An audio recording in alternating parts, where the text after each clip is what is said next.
Bonjour et bienvenue dans cette vidéo, c'est Thierry Técher. Je vous retrouve aujourd'hui pour parler de quelque chose d'assez fondamental, c'est la mentalité, le comparatif entre la mentalité investisseur ou la mentalité bon père de famille. Les deux mentalités sont tout à fait respectables. À partir du moment où la personne investit, elle contribue à gagner de l'argent de manière directe ou indirecte avec l'immobilier. Je commence par la partie mentalité bon père de famille.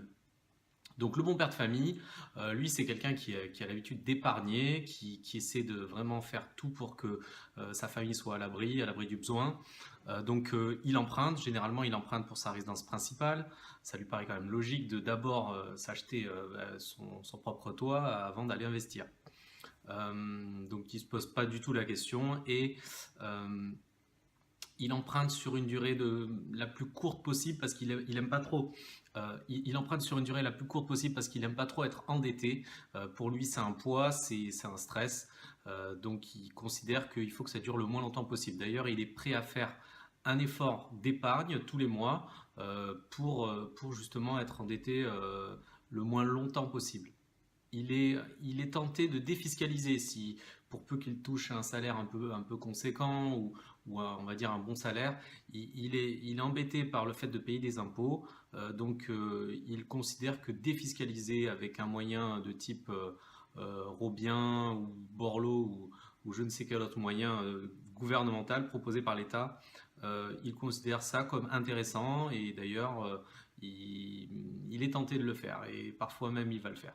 L'investisseur, ce qu'il veut faire, c'est cumuler. Pourquoi cumuler? Parce qu'il sait que plus il va cumuler de biens rentables et plus il va être libre. Plus il va pouvoir dégager ce qu'on appelle du cash flow et plus il va pouvoir lâcher son boulot.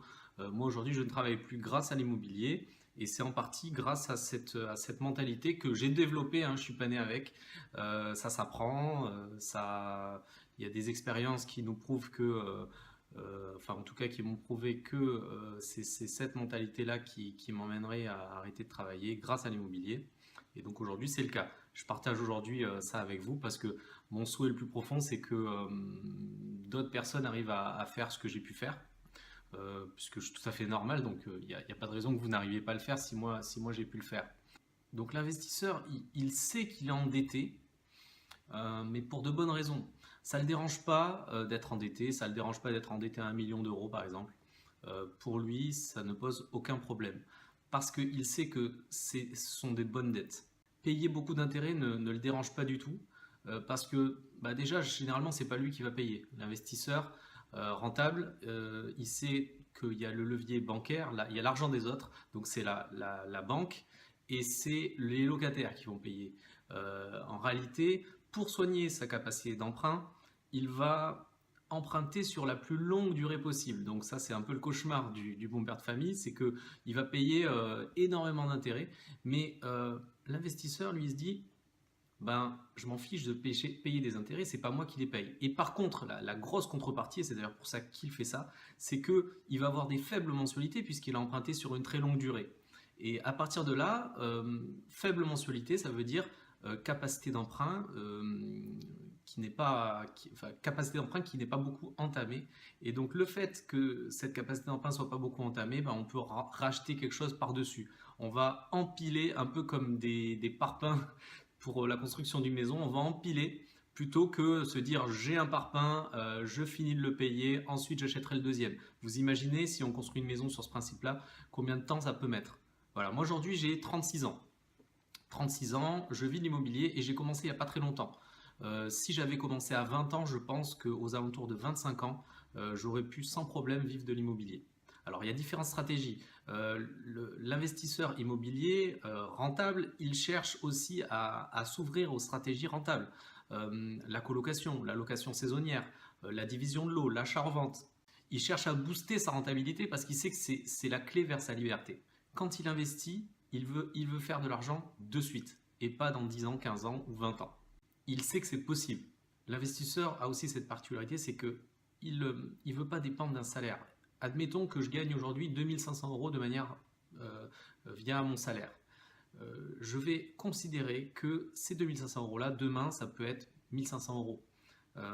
Ou je peux augmenter de salaire, mais je peux aussi baisser de salaire. Et je ne veux pas être bloqué dans un boulot qui pourrait ne plus me plaire du tout, etc. Donc le but, une fois de plus, c'est la liberté. L'immobilier, oui, mais à la condition que ça nous apporte de la liberté et pas seulement du stress, des problèmes. Du stress et des problèmes, on en aura de toute façon. Parce qu'il n'y a jamais de projet qui se passe sans difficulté. Mais c'est tout à fait, on peut apprendre à gérer ça et on peut même s'habituer à gérer des problèmes au quotidien. Il n'y a aucun souci. Alors, une autre comparaison aussi que l'on peut faire entre ces deux mentalités, c'est que généralement la mentalité bon père de famille, il va investir dans l'immobilier parce que ses parents ont investi ou parce que ça se fait un peu de manière, comment dire, c'est un peu ancestral comme manière d'investir. Donc il sait que l'immobilier c'est une bonne valeur, donc il va aller chercher ce que fait l'immobilier ce qu'apporte comme valeur l'immobilier en matière de sécurité. Alors que l'investisseur, lui, va chercher ce que apporte l'immobilier en matière de rentabilité, de gros cash, d'argent qu'il va pouvoir faire de suite. Donc du coup, l'investisseur père de famille, il ne se renseigne pas forcément. Pour lui, c'est ancestral, rien ne change.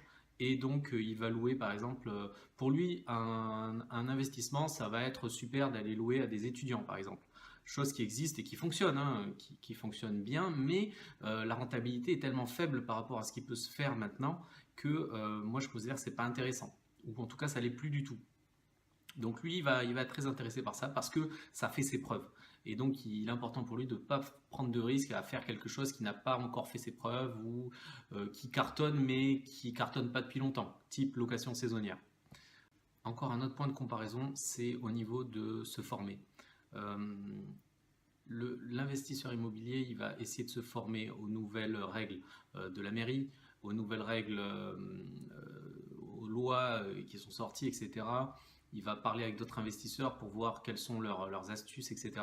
Donc pour pouvoir innover et gonfler encore la rentabilité en profitant des changements qui s'opèrent. Voilà. Imaginez, on va faire une comparaison.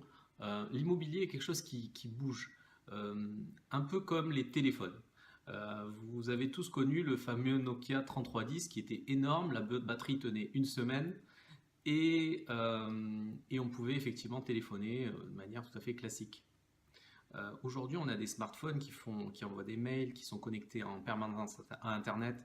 On peut faire 1000 trucs avec. Voilà. Si quelqu'un vous dit mon téléphone est génial, c'est un 3310, je l'ai depuis 15 ans. Est-ce que vous ne pensez pas que cette personne-là sera un peu à côté de la plaque, dans le sens où avoir un téléphone qui fonctionne, c'est très bien, mais on peut avoir des téléphones qui fonctionnent 10 fois mieux, qui font 10 fois plus de choses, qui sont 10 fois plus productifs. L'immobilier type bon père de famille et l'immobilier type investisseur rentable, c'est un peu la même chose. Je vous remercie d'avoir suivi cette vidéo, je vous souhaite une très très bonne journée et n'hésitez pas à aller vous connecter sur www.premierinvestissement.fr, premier en toutes lettres. Je vais vous mettre un lien en dessous ou au-dessus ou en dessous de la vidéo, peu importe. Je vous invite vraiment à vous inscrire, je vais partager avec vous plein de choses et qui vont vous faire certainement gagner beaucoup de temps si vous voulez un jour vivre de l'immobilier ou au moins être beaucoup plus libre grâce à l'immobilier. Salut!